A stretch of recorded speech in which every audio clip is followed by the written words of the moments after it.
Hi everyone, I'm Grace Amor Villasherda from BSed Filipino 2A. And for today's video, we will make an art analysis about the Pelt Merchant of Cairo by Jean-Leon Gerome, together with Grace and Gilagay from BSed Filipino 2A. Let's go! Let's look, see, and think about this painting. In this painting, it has a thick line because of its objects, edges, and in the ground that are closer to be seen. There is also a horizontal line where the male was sitting, and also the upper part. We can also see the vertical line, which is the wall where the man leaned on. The curved line, which we can see from behind, and also the vanishing line that helps the painting to be more realistic because we can also see people from behind because of it. In this painting, we can see that the color is vibrant, but it is complementary hues of the man's skin tone against the background, and also it catches attention because of the rich colors of the tiger pelt. In the painting, we can see two-dimensional shapes like the tiger's pelt and the merchant. If we look it from a distance, we can assume that the merchant is cuddling a tiger and holding a helmet. But if we see it closely, or a low-point view, we can conclude and figure out that it is not a tiger, but a pelt of a tiger, and he was holding a helmet. In this shading technique, the artist used different shadings like circulism that makes it soft and realistic skin textures, especially the face of the merchant and the wall, and also the background of the painting. There is also contour shading in the part of the man's face and the cheek. The blending shading of the pelt of merchant, which is orange with stripes of black. The street is shaded, yet the general light is still strong enough to see the man. Also the window, but this shading gives more realistic view of this window. In this painting, we can also say that it is a symmetrical balance because the two sides are not equal or the same, such that the other part or the left side, we cannot see clearly the man from behind, the woman in the above portion, and the person from the most behind. While on the other side or the right side, we can figure out that it is the merchant who is holding the helmet and the belt. The proportion of this is that the right side has a large figure compared to the left side images. Shapes and lines in the artwork help to create a value and structure to a scene.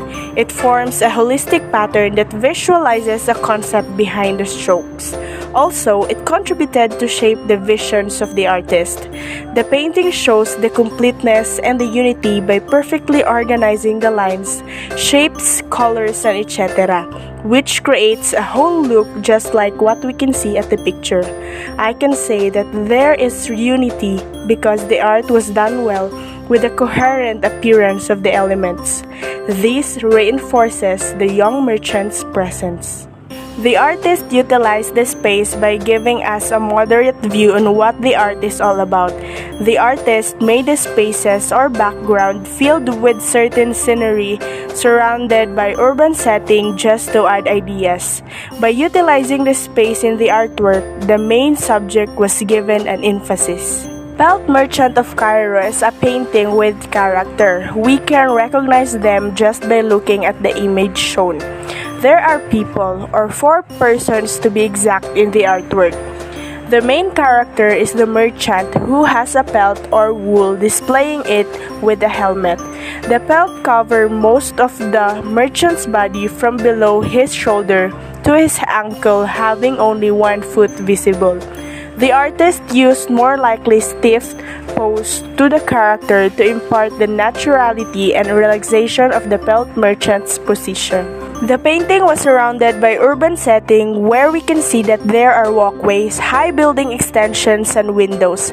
There's another merchant aims to sell his products, calling the attention of the nearby people. Based on what I have researched, this art has a Muslim Egypt setting which is part of the East countries. The artist used muddy, rusty, and brownish color that looks more likely the same, with the mixture of light colors that makes the artwork more fleeting and lighter. I believe that these color choices depicted the setting of the artwork. Egypt is a predominantly desert country. The houses and buildings there was made up of muds and stones. Moreover, since the painting emphasizes the physical world, we can expect to see colors that are compatible to the artwork. At first glance of this image, I can literally assess that this painting features the natural day or life of an Egyptian people or Muslims. There are merchants selling or advertising their things to the audience, but there's a deep meaning behind the young merchant's pelt or wool and the helmet. These two things maybe has a relationship with the artist and comes with an essential ideas which I couldn't think more but only attack or war. All in all, this painting shows the merchant's situation. The manner of representation that the artist used in this artwork is Orientalism. Orientalism is the imitation or depiction of aspects in the Eastern world. Gerome is an artist whose arts are in line with Orientalism. And this artwork is a portrayal of salespeople from the East. Due to color utilization and combination of elements, the painting produced a very natural emotions, a dry emotions just like how the colors were used, and it produced dull emotions to its viewers without compromising the art's meaning. The message of this painting is that Egyptian people are really hardworking, and it shows how they make their living. This painting also portrays the salespeople from the East, at the same time a quotidian and powerful as simple merchant selling wares that not match his apparent lack of wealth. The Pelt merchant of Cairo is represented as the historical subject in Egypt, which shows how Egyptian people make living. The author of the painting Pelt merchant of Cairo is Jean-Léon Gerome. He is a French painter and sculptor in the style now known as Acadism. His paintings were so widely reproduced that he was arguably the world's most famous living artist by 1880. The ranges of his oeuvre included historical painting, Greek mythology, Orientalism, portraits, and other subjects, bringing the academic painting tradition to an artistic climax. He is considered one of the most painters from this academic period. He was also a teacher with a long list of students.